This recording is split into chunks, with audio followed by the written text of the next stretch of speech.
اعوذ باللہ من الشیطان الرجیم بسم اللہ الرحمن الرحیم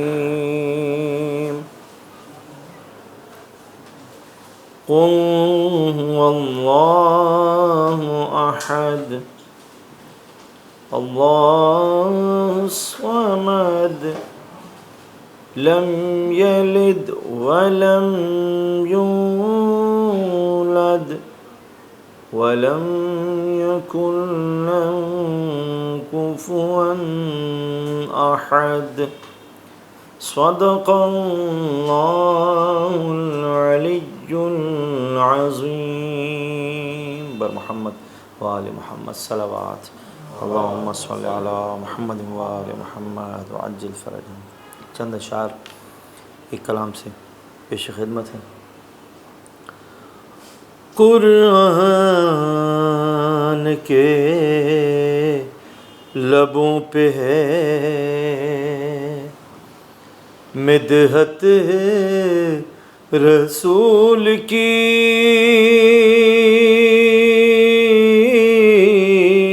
قرآن کے لبوں پہ ہے مدحت رسول کی، ہم کیا بیان کریں گے فضیلت رسول کی، اور اس کو نہ مل سکے گی شفاعت رسول کی، ناراض جس سے ہو گئی اطرت رسول کی، اور کیسے میں مان لوں سے امت رسول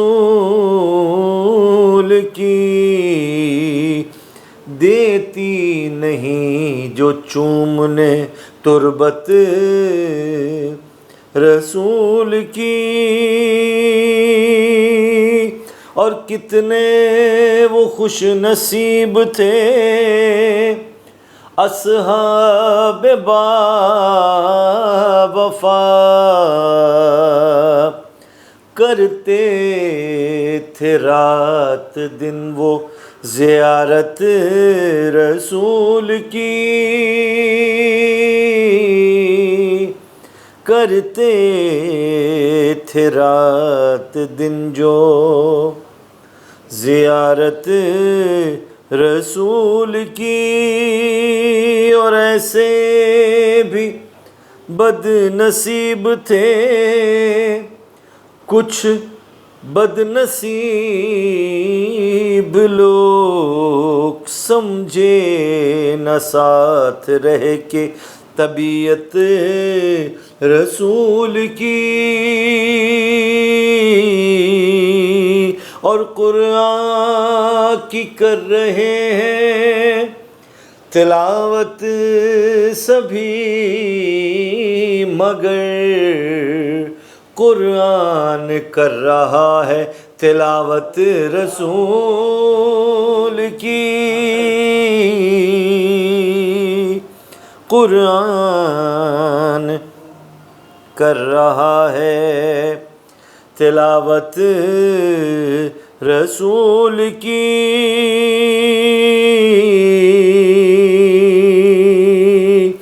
اور سجدے میں ہے رسول خدا، پشت پر حسین، ٹھہری ہوئی ہے آج عبادت رسول کی، اور بن کر گلے میں توق لپٹ جائے گی نماز، بن کر گلے میں توق لپٹ جائے گی نماز، دل میں اگر نہیں ہے محبت رسول کی،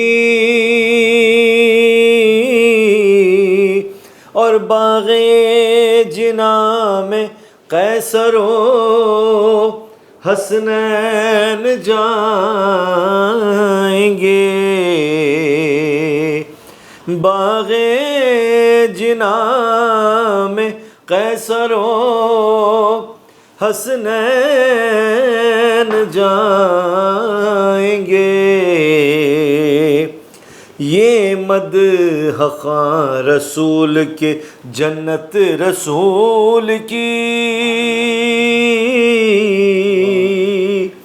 یہ مدح خواں رسول کے جنت رسول کی، ہم کیا بیان کریں گے۔ میں گزارش کروں گا مولانا صاحب سے کہ تشریف لائیں اور درس کا آغاز کریں۔ اعوذ باللہ من الشیطان اللعین الرجیم، بسم اللہ الرحمن الرحیم، الحمدللہ رب العالمین والصلاة والسلام علی اشرف الانبیاء والمرسلین، حبیب الہ العالمین سیدنا و نبینا ابی القاسم المصطفیٰ محمد، اللہم صلی علی محمد وعلی اہل بیتہ الطیبین الطاہرین المعصومین المنتجبین، لا سیما علی بقیۃ اللہ فی الارضین وحجتہ علی العالمین، واللعن الدائم علی اعدائہم ومنکری فضائلہم وغاصبی حقوقہم اجمعین، من یوم ظلمہم وغصبہم وعداوتہم الی یوم الدین، بسم اللہ الرحمن الرحیم، اللہم کن ولیک الحجۃ بن الحسن صلواتک علیہ وعلی آبائہ فی ہذہ الساعہ وفی کل ساعہ، ولیا وحافظا وقائدا وناصرا ودلیلا وعینا حتی تسکنہ ارضک طوعا وتمتعہ فیہا طویلا۔ اما بعد فقد قال اللہ الحکیم فی کتابہ المبین، بسم اللہ الرحمن الرحیم، یا ایہا الذین آمنوا کتب علیکم الصیام کما کتب علی الذین من قبلکم لعلکم تتقون۔ ایک سلوہ پڑھیں گے محمد و آل محمد پر، اللہم صلی علی محمد و آل محمد وعجل فرجہم۔ عزیزان گرامی، یہ سلسلہ گفتگو جو پی سی این کے توسط سے کمیونٹی ویلفیئر آرگنائزیشنز کے اراکین کی طرف سے آپ لوگوں کے لیے تیار کیا جاتا ہے پروگرام، تو یہ سلسلہ آخر تک چلے گا، ماہ مبارک رمضان کے اختتامی دن تک، لیکن میری حد تک یہ جو ہے وہ آج آخری گفتگو ہے، 5ویں گفتگو ہے۔ آج ہمیں اپنے موضوع کو سمیٹنا ہے، مکمل کرنا ہے، اور ظاہر سی بات ہے ہمارا عنوان تھا رمضان کی امپورٹنس، قرآن کی امپورٹنس اور اصول دین کی اہمیت۔ اصولاً ان سارے موضوعات پر بات، میں ایک چھوٹا سا فقہی مسئلہ آپ عزیزان کے ساتھ پہلے شیئر کر لوں، آج کی حد تک ایک بات کر لوں۔ 2 باتیں مجھے آج کرنی فقہی مسئلے کے اعتبار سے۔ ایک میں چاہ رہا تھا کہ مسافروں کے حوالے سے چونکہ ایک بڑا مسئلہ پیش آتا ہے تو عرض کر دوں، اور ایک مسئلہ پھر جو ہے وہ چھوٹا سا فطرے کے حوالے سے ایک بات عرض کر دوں تاکہ آج ہی معلوم ہو جائے تو اس کا فائدہ ہوگا۔ فطرے کے حوالے سے چلے پہلے سن لیں، وہ یہ کہ آغا سیستانی اس بات کی اجازت دیتے ہیں کہ رمضان کا مہینہ یعنی چاند نظر آنے کے بعد آپ کبھی بھی فطرہ دے سکتے ہیں۔ بہتر یہ ہے کہ جو ہے وہ چاند رات کو دیں، لیکن اگر پہلے بھی دے دیتے ہیں تو یہ فطرہ دینا صحیح ہے۔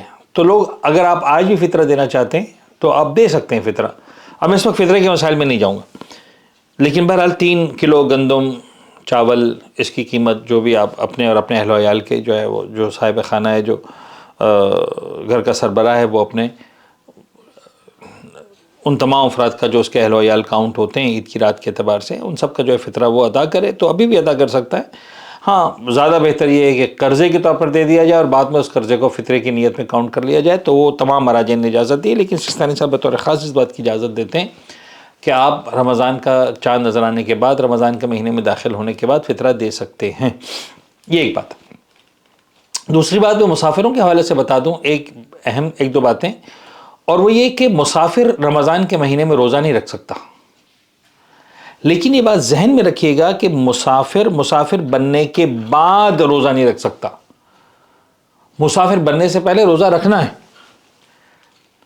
اب یہ ایک غلطی ہے جو بڑے لوگ کرتے ہیں, اور میں کئی مرتبہ مسلسل بتانے کے باوجود بھی ہر سال ہمارے پاس کچھ نہ کوئی ایسے لوگ آتے ہیں جو کہتے ہیں مولانا یہ تو غلطی ہو گئی. اور وہ یہ کہ فرض کر لیں آپ رمضان کے مہینے میں ٹریول کر رہے ہیں, تو رمضان کے مہینے میں اگر آپ ٹریول کر رہے ہیں تو پہلی بات یہ ذہن میں رکھیں کہ اگر آپ کا ٹریول دوپہر کی اذان کا وقت آنے کے بعد ہے, یعنی فرض کریں آپ کراچی سے فلائی کر رہے ہیں پاکستان سے باہر زیارتوں پہ جا رہے ہیں, فرض کر لیں عمرے پہ جا رہے ہیں مثال کے طور پر, یا عید منانے کسی ملک میں جا رہے ہیں وٹ ایور, اگر آپ کی فلائٹ دوپہر کی اذان کا وقت آنے کے بعد ہے تو آپ کو روزہ پورا کرنا ہی کرنا ہے. یعنی آپ چاہے مسافر بن بھی گئے آپ کو روزہ پورا کرنا ہے. اور اگر آپ کی فلائٹ دوپہر کا وقت آنے سے پہلے 10 بجے ہے, صبح 9 بجے, تو جب تک آپ مسافر نہیں بنے تب تک آپ کو روزہ رکھنا ہے. یعنی مثال کے طور پر اگر 9 بجے کی فلائٹ ہے تو آپ سوچ کے کہ یار اب تو روزہ تو ہے ہی نہیں نا, آج تو سفر ہے, تو چلو اب آج سحری بھی نہیں کرتے, ناشتہ کریں گے آرام سے, اور ایئرپورٹ پہ جا کے ناشتہ کر لیا, یا مثلا گھر سے ناشتہ کر کے چلے. نہیں, غلط ہے. جب تک آپ مسافر نہیں بنے ہیں تب تک آپ پر مسافر کے احکام لاگو نہیں ہوں گے.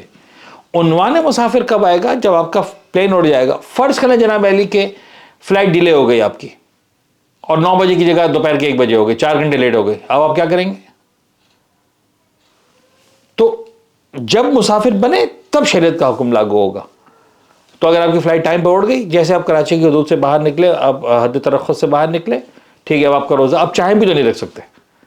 لیکن جب مسافر بن گئے اس وقت, تو جب بھی انسان کا, اچھا یہ صرف مسافر کے حوالے سے نہیں ہے, کوئی بھی ایسا کام ہو جس میں انسان کو پتا ہو کہ میں روزہ رکھنے کے قابل نہیں رہوں گا, بس میں مسافر بن جاؤں گا, فلائٹ ہے 9 بجے, فرض کریں جب کسی کی سرجری ہے کہ بھئی سرجری ہے مثلا صبح 10 بجے, اور سرجری سے پہلے فلاں دوائی پلانی ہی پلانی, یا فلاں دوائی کھلانی ہی کھلانی, تو میرے تو سرجری ہے تو میں روزہ کیسے رکھوں؟ ہاں ویسے انسان بیماری نہیں رکھ پا رہا, اس کا تعلق تو سرجری سے بھی نہیں ہے. لیکن اگر باقی سب کچھ صحیح ہے, صرف سرجری کی وجہ سے, تو انسان جب تک جو ہے وہ اس سرجری کی وجہ سے دوائی نہیں کھائے گا تب تک مجبور نہیں ہے, تب تک اس کو روزہ رکھنا ہی رکھنا ہے.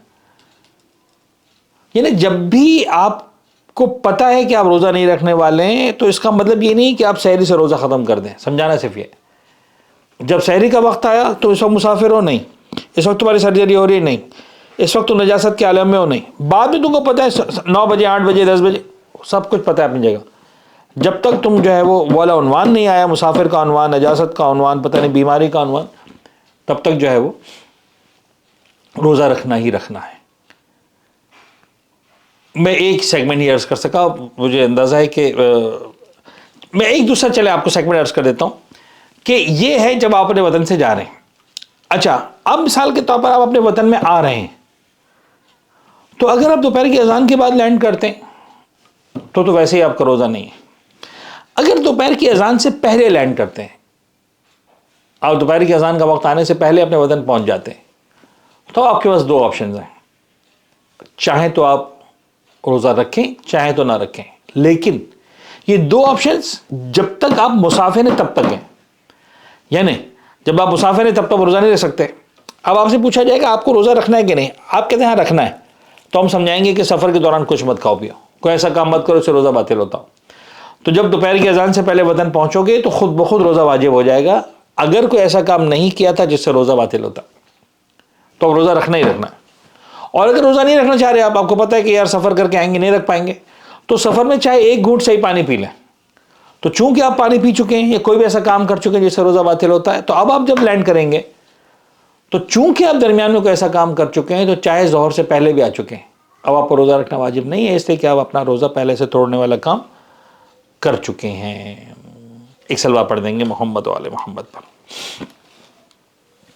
اچھا جی، آتے ہیں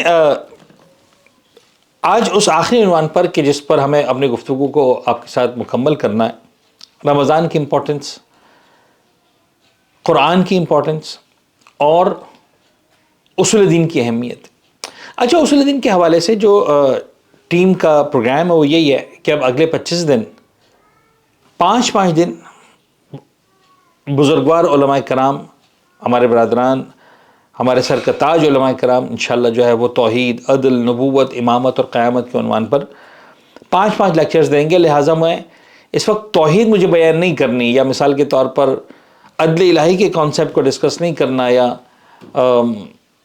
نبوت اور امامت یا قیامت۔ میں ایک جنرلی چاہ رہا ہوں کہ اس اصول دین کی امپورٹنس کیا ہے۔ تو آپ یوں سمجھ لیجئے کہ جناب علی، جملہ جو ہمیں بچپن سے سکھایا گیا، جو آپ نے بچپن سے سیکھا، بچے کو بتایا گیا، اصول دین یعنی دین کی جڑیں۔ اصول دین یعنی اگر ہم دین کو مثال کے طور پر ایک درخت فرض کر لیں تو جو ہمیں نظر آتا ہے وہ اصول دین نہیں ہے، جو نظر نہیں آتا وہ اصول دین ہے، دین کی جڑیں۔ اگر آپ ایک مثال کے طور پر بلند و بالا شاندار عمارت کی بات کر رہے ہیں تو نظر آ رہا ہے وہ عمارت ہے، جو نظر نہیں آ رہی وہ بنیاد ہے۔ اور جتنی مضبوط عمارت بنانی ہے آپ کو، بنیاد آپ کو اتنی ہی طاقتور ڈالنی ہے۔ جتنا بڑا درخت آپ کو چاہیے اس کی جڑیں اتنی ہی گہری ہونی چاہیے، اتنی پاورفل ہونی چاہیے۔ کیا مطلب ہے؟ ایسے نا گرامی، آسان ترین الفاظ میں اگر میں سمجھانے کی کوشش کروں تو یوں سمجھ لیجئے کہ ایک سوال جو، اچھا ابھی اصول دین کی جب ہم جڑوں میں جا رہے ہیں تو پھر ہمیں یوں سمجھ لیجئے کہ بہت ہی پیچھے جا کر سوال کرنے ہیں، یعنی اس سے پہلے کہ میں مسلمان ہوں، اس سے پہلے کہ میں اہل بیت کا ماننے والا ہوں، اس سے پہلے کہ میں صاحب ایمان ہوں، اس سے پہلے کہ میں مودت اہل بیت دل میں رکھ رہا ہوں، نہیں، ایک انسان ہوں، میں پیدا ہوا اس دنیا میں۔ سوال یہ کہ میں کہاں سے آیا، مجھے کون اس دنیا میں لایا، کیوں اس دنیا میں لایا۔ یہ وہ سوالات ہیں جو شاید کائنات کا ہر انسان اپنے آپ سے کبھی نہ کبھی پوچھتا ہے کہ میری جو ایگزسٹنس ہے یہ کیسے ہے، یہ کیسے ختم ہو جائے گی، اس کے پیچھے کیا سائنس ہے۔ میں آیا، میں گیا، 40 سال، 50 سال، 60 سال، 70 سال، 80 سال، 90 سال، ختم۔ تو کچھ سوالات ہیں، ان سوالات کے جوابات جس پر میں اپنی سوچ کی بنیاد رکھوں گا، میری ساری زندگی اس بنیاد پر چلے گی۔ مثال کے طور پر میں اپنی سوچ کی بنیاد اس بات پر رکھتا ہوں اور اپنے آپ کو اس بات پہ کنونس کر لیتا ہوں کہ کائنات خود بخود بنی ہے، اس کائنات کو بنانے والا کوئی نہیں ہے، یہ خود بخود بن گئی ہے۔ اور یہ وہ چیزیں جو آج ہمارے نوجوانوں کے ذہنوں میں یوں سمجھو گھسا دی گئی ہے۔ اس کائنات کا بنانے والا کوئی نہیں، کوئی خالق نہیں ہے اس کائنات کا، بس یہ کائنات خود بخود وجود میں آ گئی ہے۔ بگ بینگ کی تھیوری لے لیں، لیوائزر کا فلسفہ لے لیں، metre can neither be created nor be destroyed but it can be changed from one form to another form۔ اس مادے کو بنایا نہیں جا سکتا۔ اچھا، اگر یہ مان لیتا ہوں کہ کچھ بھی نہیں ہے تو پھر آپ یقین جانیے کہ اس کا مطلب یہ ہے کہ مجھ پر کسی قسم کی کوئی ذمہ داری نہیں ہے، کسی قسم کا کوئی قانون مجھ پہ لاگو نہیں ہوتا۔ یعنی جس ملک میں رہ رہا ہوں، جس علاقے میں رہ رہا ہوں، وہاں پر کوئی قانون مجھ پہ زبردستی لاگو کر دیا جائے، مجھ کو پابند بنا دیا ہے، مجھے ڈنڈے مارے جائیں، ٹھیک ہے، میرے بس میں ہوگا تو میں کسی قانون کو فالو نہیں کروں گا. اور آج بھی دنیا کے جو طاقتور انسان اگر اس بات پہ بلیو کرتے ہیں تو وہ سارے قانونوں کے ساتھ کھیلتے ہیں. وہ کہتے ہیں ٹھیک ہے کچھ بھی نہیں ہے. قانون اس لیے تھا کہ بھائی اچھا کچھ یہ سسٹم صحیح ہو جائے تو میں اگر اس سسٹم کو بائی پاس کر سکتا ہوں, میں اگر طاقتور ہوں تو مجھے کسی قانون کو پورا کرنے کی ضرورت نہیں. آج کا پڑھا لکھا انسان ہو, جاہل انسان ہو, طاقت کے گھمنڈ میں وہ کیوں؟ اس لیے کہ بنیاد وہ ہے کہ آخرت ہی نہیں ہے. جب انسان اس بات کو پہلے مرحلے میں ڈیسائیڈ کرتا ہے کہ نہیں اس کائنات کو بنانے والا کوئی ہے, تو اب اس پر بحث ہوگی. علماء کرام ان موضوعات پر بات کریں گے کہ وہ توحید پر کیسے بات کرتے ہیں, وجود خدا پر کیسے بات کرتے ہیں, کن دلیلوں کے ساتھ ہم ثابت کرتے ہیں. اس وقت میں کوئی چیز ثابت یا میں صرف سمجھانا چاہ رہا ہوں کہ کانسیپٹ کیسے. تو پہلی مرتبہ جب اس کائنات کے حوالے سے میں یہ تصور کروں گا کہ ہاں اس کائنات کو بنانے والا کوئی ہے, مثلا کسی نے بنایا ہے,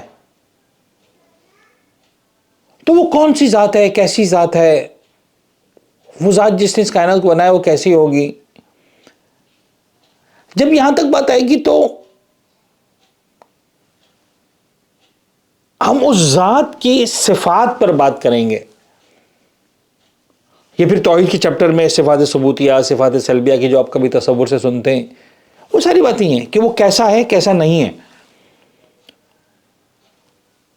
تو اتنا سمجھ میں آئے گا. اور اگر سمجھ میں آیا کہ وہ حکیم ہے, صاحب حکمت ہے, صاحب قدرت ہے, صاحب شعور ہے, صاحب عقل ہے, صاحب عقل نہیں ہے خالق عقل ہے, صاحب قدرت نہیں ہے خالق قدرت ہے, قدرت اس کے وجود کا خاصہ ہے, حکمت اس کے سراپا وجود اس کا حکمت ہے, سراپا وجود اس کا عقل و شعور و دانائی ہے. تو اتنا کم از کم سمجھ میں آئے گا کہ اچھا پھر اس نے اس کائنات کو بلا وجہ خلق نہیں کیا. اچھا اگر بلا وجہ خلق نہیں کیا تو پھر کیوں خلق کیا؟ اور باقی کائنات کی جو ساری اشیاء ہیں, جمادات ہیں, نباتات ہیں, جن کے پاس شعور نام کی کوئی چیز نہیں ہے, وہ تو اپنی جگہ. میں انسان ہوں, اشرف المخلوقات ہوں, شعور ہے میرے پاس. تو مجھ سے کیا چاہا ہے؟ یہاں پر آنے کے بعد عقل رہنمائی کرے گی کہ اچھا اگر اس نے کچھ چاہا ہے تو اس کی حکمت کا تقاضا یہ ہے کہ اگر کچھ چاہا ہے تو مجھے بتائے کہ کیا چاہا ہے مجھ سے, مجھے انفارم کرے. اور اسے انفارم کرنے کے لیے اس نے انبیاء بھیجے, یعنی وہ کوئی نہ کوئی ایسا میڈیم یوز کرے گا کہ جس میں مجھے وہ بتائے کہ واٹ ہی وانٹس, وہ خدا مجھ سے کیا چاہتا. تو یہاں سے پھر اگر ہم آگے بڑھائیں گے بات اور بڑھانے میں کامیاب ہوں گے تو پھر نبوت کا عقیدہ ڈیولپ ہوگا, امامت کا عقیدہ ڈیولپ ہوگا. پھر وہ کون سی ہستیاں ہوں گی, کون سے افراد ہوں گے, کون سی شخصیات ہوں گی جن کو اس نے بھیجا ہے مجھے بتانے کے لیے, سکھانے کے لیے, سمجھانے کے لیے, پریکٹیکل کر کے بتانے کے لیے کہ مجھے اس دنیا میں کیسے رہنا ہے. پھر وہ عقیدت اور مودت اور محبت وہ ساری باتیں بات کی, یعنی عقل کی منزل سے گزرنے کے بعد عشق کی منزل شروع ہوگی. محمد والے محمد کے ساتھ, امیر کائنات کے ساتھ, شہزادی کونین اور ان کے بچوں کے ساتھ ایک الگ وہ, پھر وہ قل لا اسألکم علیہ اجرا الا المودۃ فی القربہ تک بات جائے گی.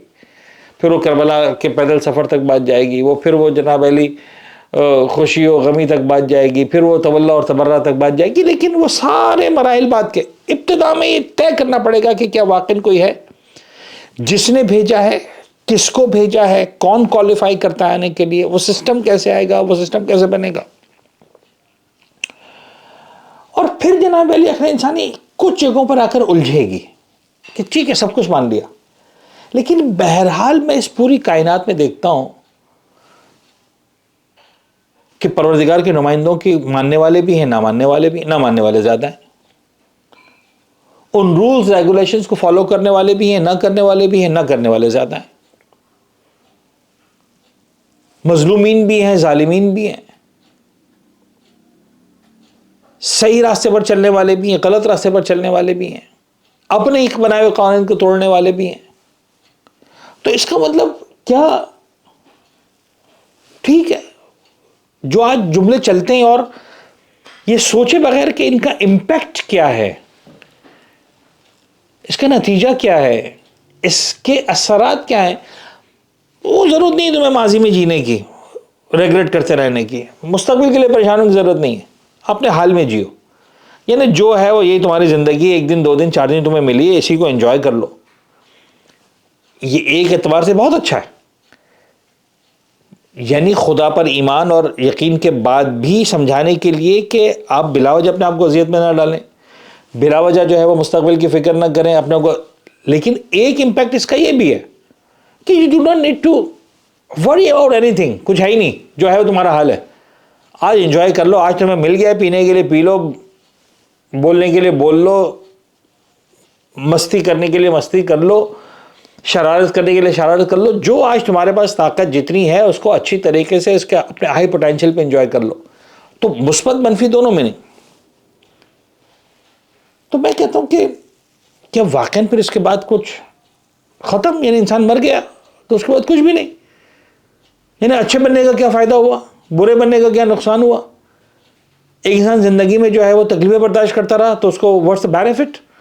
ایک انسان نے کسی قسم کے کسی قانون کو جو ہے وہ نہیں اپنایا یا اس کو فالو نہیں کیا، اس قانون کو توڑتا رہا، اس کو کیا نقصان ہوا؟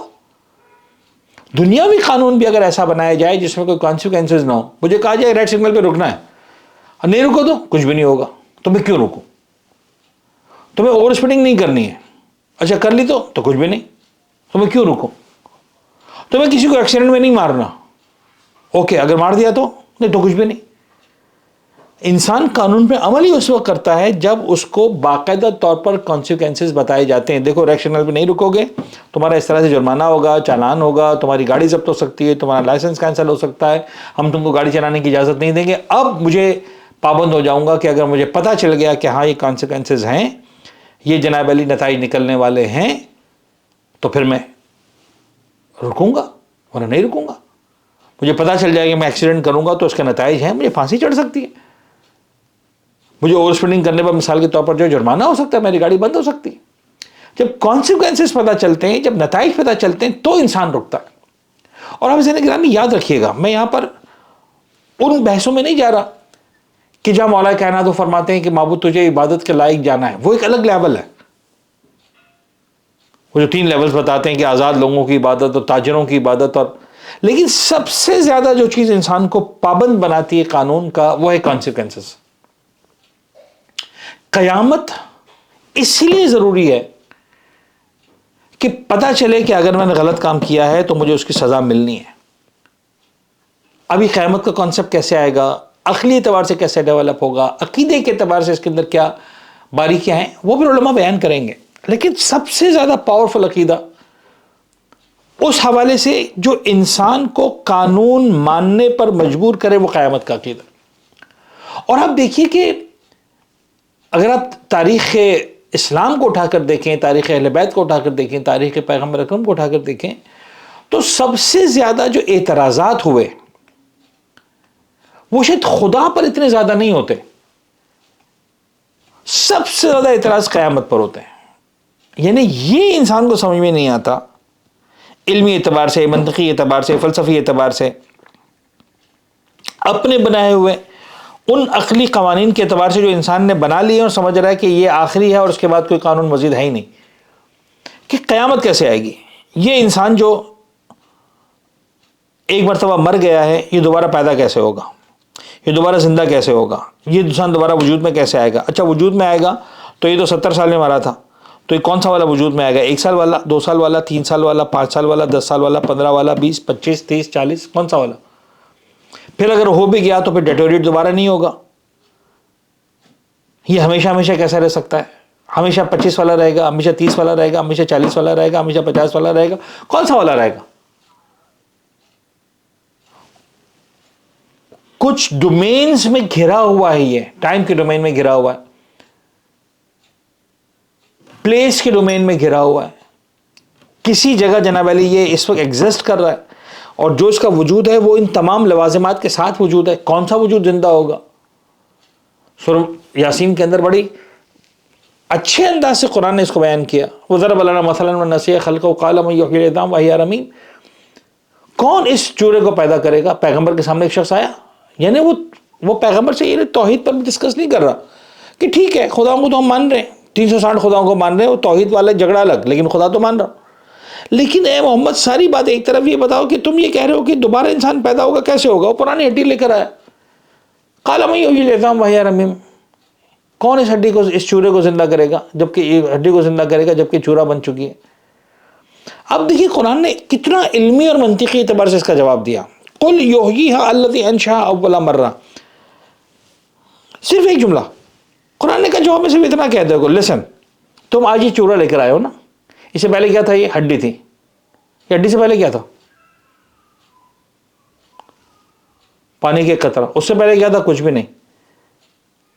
وہ ذات, وہ سسٹم جب کچھ نہیں تھا اور یہ ہڈی بنا سکتا ہے, نہ کو ہاں کر سکتا ہے, تو اب اس چورے سے دوبارہ ہڈی بنانا کیا پرابلم ہے؟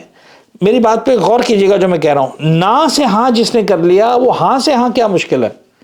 عدم سے وجود جو لے کر آ گیا, تو وجود سے وجود کیا پرابلم ہے؟ تم سوال یہ کرو چورا کیسے بنے گا دوبارہ ہڈی. سوال یہ کہ جب چورا نہیں تھا تو ہڈی کیسے بنی تھی؟ جس نے بغیر چورے کی ہڈی بنائی وہ چورے کے ساتھ کیوں نہیں بنا سکتا؟ جس نے بغیر پاؤڈر کی ہڈی بنائی وہ پاؤڈر کے ساتھ کیوں نہیں بنا سکتا؟ یعنی زیادہ مشکل پاؤڈر کے ساتھ بنانا ہے یا بغیر پاؤڈر کے بنانا ہے؟ کچھ بھی نہ اور بنا دینا زیادہ مشکل ہے یا کچھ اور اس کو بنانا زیادہ مشکل ہے؟ وہ زیادہ مشکل والے پہ تم سوال نہیں کر رہے ہو, جو کم مشکل ہے اس پہ سوال کر رہے ہو. سمجھایا مرحلہ وار. قل یحییھا الذی انشأھا اول مرہ وہو بکل خلق علیم. وہ ہر طرح کی خلقت کا علم رکھتا ہے, وہ جانتا ہے کہ بغیر مثال کے طور پر چورے اور پاؤڈر کی کیسے بنانا ہے, وہ یہ بھی جانتا ہے کہ چورا اور پاؤڈر کو کیسے بنانا ہے.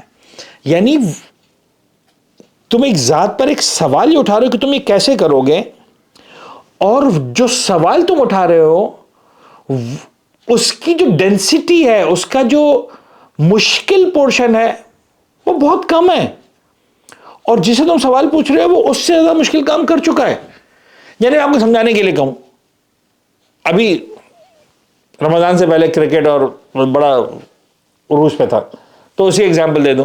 آپ ایک بیٹسمین سے پوچھ رہے ہو کہ تم یہ 90 میٹر کا چھکا کیسے لگا سکتے ہو.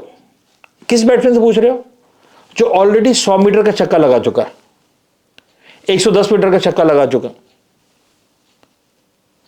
جب 110 میٹر کا لگا چکا ہے تو 90 والا کیسے مشکل ہے اس کے لیے؟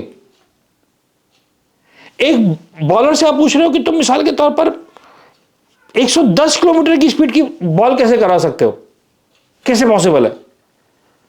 جبکہ پریکٹیکلی اس کے پاکٹ میں 130 کلومیٹر والی بال پڑی ہوئی ہے.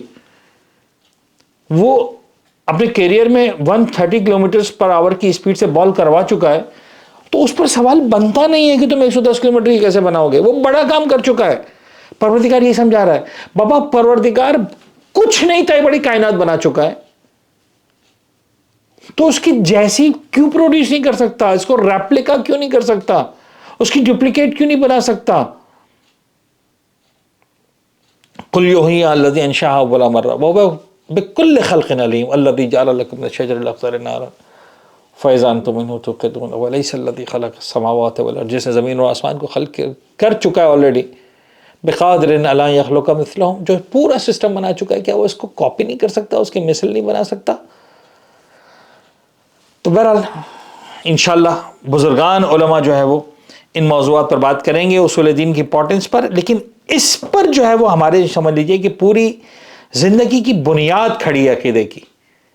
یعنی اصول دین وہ ہیں جو ڈیسائیڈ کرتے ہیں کورس آف لائف. اصول دین وہ ہیں جو ڈیسائیڈ کرتے ہیں کہ تمہاری زندگی کا پیٹرن کیا ہوگا, تمہیں کس چیز کو قربان کرنا ہے, کس چیز کو قربان نہیں کرنا, کیا قربانی دینی ہے, کیا نہیں دینی, کس چیز کو زندگی. اور اگر اس کی معراج دیکھنی ہے تو آئیے کربلا کے میدان میں. کچھ بھی نہ بچایا اپنے لیے, گھر اپنا لٹانے والے نے, سجدے میں جھکا دی پیشانی, سر اپنا کٹانے والے نے. کیا کام کیا حسین ابن علی نے, کس بلندی پہ جا کر کام کیا. یعنی آپ ذرا سوچئے کہ ایک انسان اپنے بھرے گھر کو لے کر, چھوٹے بچوں کو لے کر, اپنی بیٹی کو لے کر, بہنوں کو لے کر ایک لقوں تک صحرا میں پہنچ جاتا ہے. کس کی خاطر؟ رب العزت کی خاطر. طفلی میں کوئی وعدہ تھا تجھ سے کیا نانا. حسین کربلا کے میدان میں پہنچ جاتے ہیں. اور اب دیکھیے، میں ایک جملہ ذکر مصائب کا صرف بس مصائب سمجھ لیں، میرے موضوع کا اختتام سمجھ لیں. ان کان دین محمد لا یستقم الا بقتلی فیا سیوف خذینی. اگر میرے نانا کا دین میرے قتل کے بغیر نہیں بچتا تو اے تلوارو آؤ مجھ پہ ٹوٹ پڑو. شہزادہ علی اکبر نے کیا کہا تھا؟ بابا ہم حق پر ہیں کہ نہیں ہیں؟ حسین کہتے بیٹا یقیناً ہم حق پر ہیں. فرماتے بابا پھر کیا فرق پڑتا ہے، ہم موت پر جا گریں یا موت ہم پر آ گرے. اور آج اس انداز سے عرض کر رہا ہوں تو پھر سنیں کہ کربلا کے میدان میں حسین کے پائے ثبات میں کہیں لغزش نہیں آئی. مصائب، درد وہ اپنے کمال پر، اور وہ ایک انسانی فطرت کے جذبے کے ساتھ ہر غم کی شدت کو حسین ابن علی نے محسوس کیا. وہی حسین ابن علی جو 18 سال کے کڑیل جوان کی کرانے پہنچتے، فعل دنیا بعدک الافا. اب علی اکبر مجھے کوئی نظر نہیں آتا، آنکھوں کا نور جاتا رہا. گھٹنیوں کے بل چلے، کھڑے ہوتے تھے گر جاتے تھے، پھر کھڑے ہوتے تھے پھر گر جاتے تھے. گھٹنیوں کے بل چل کر بیٹے کے سرانے پہنچے. جب عباس نے آواز دی السلام علیکم یا ابا عبداللہ، کمر کو تھام کر بیٹھ گئے حسین. اللہ نے انکسر ظہری وقلت حیلتی. عباس تم چلے گئے، میری کمر ٹوٹ گئی میرے بھائی. عباس اب حسین کیا ہلا کرے، اب حسین کس کے سارے جی. لیکن وہی حسین جب آخری جنازہ لے کر آ رہا ہے، 6 مہینے کے بچے کا لاشا، وہ بھی درد ہے لیکن کمال ہے. اس موقع پر حسین 2 جملے کرتے، انا للہ و انا الیہ راجعون رضا بقضائک و تسلیما لامرک. یعنی آخری امتحان پہ حسین پہنچا تب بھی راضی ہے. رضا بقضائہ و تسلیما لامرک. پروردگار تیری رضا اسی میں ہے نا کہ 57 سال کا بوڑھا باپ 6 مہینے کے بچے کی لاشیں کو اٹھائے. تیار ہے حسین، تیار ہے حسین. اللہ لعنت اللہ علی القوم الظالمین وسيعلم الذين ظلموا آل محمد ای منقلب ینقلبون. ہمارے اس قلیل توسل کو اپنی بارگاہ میں قبول فرما. غم محمد و آل محمد کے سوا کوئی غم ہماری زندگی میں شامل نہ فرما. ہمارے ناسوں کو رومال حضرت زہرا سلام اللہ علیہ ہمیں جگہ عنایت فرما. پھاگنے والے ہماری عبادتوں کو، روزوں کو، نمازوں کو، تلاوتوں کو شرف قبولیت عنایت فرما. معبود اصول دین کی منزل پر پختہ دلیلوں کے ساتھ ثابت قدم رہنے والا میں ہمارا نام شامل فرما. ہم سب کے رزق حلال و طیب میں کثرت، برکت، وسعت عنایت فرما. مخروضوں کے قرض کو غیب سے ادا فرما. پریشان حالوں کی پریشانیوں کو دور فرما. بطور خاص قرآن کے موضوع پر بات ہوئی. پالنے والے رمضان قرآن کی بہار کا مہینہ ہے. بہترین انداز سے تلاوت قرآن کرنے والوں میں، فہم قرآن کرنے والوں میں ہمارا نام شامل فرما. معبود اپنی آخری حجت امام عصر والزماں کے ظہور میں تعجیل فرما. ہمیں ان کے اعوان و انصار میں شمار فرما. ربنا تقبل منا انک انت السمیع العلیم وتب علینا انک انت التواب الرحیم.